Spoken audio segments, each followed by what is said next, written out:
ایک رات امام علی رستے سے گزر رہے تھے، دیکھا ایک شخص نہانے کے بعد ٹھنڈی ہوا میں سر اور بدن کو سکھا رہا تھا۔ بس امام علی علیہ السلام قریب گئے اور فرمانے لگے، اے شخص، رات کو نہانا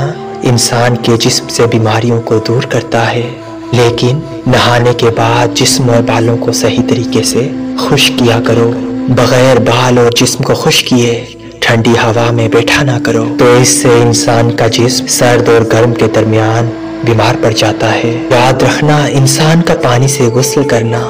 اپنے آپ کو صاف رکھنا اور پھر پانی کو بالوں اور اپنے جسم سے خشک کرنا ایسے ہے جیسے کوئی انسان اپنے جسم سے سارے گناہ صاف کر لے۔ اے شخص، جو انسان نہانے کے بعد اپنے جسم کو خشک کرتا ہے اور پھر اللہ کا نام لے کے زندگی بسر کرتا ہے، تو اس کی مثال ایسے ہے جیسے وہ اپنے سارے گناہوں کو مٹا کے پھر سے ایک نئی شروعات کر رہا ہے، پھر سے ایک نئی شروعات کر رہا ہے، پھر سے ایک نئی شروعات کر رہا ہے۔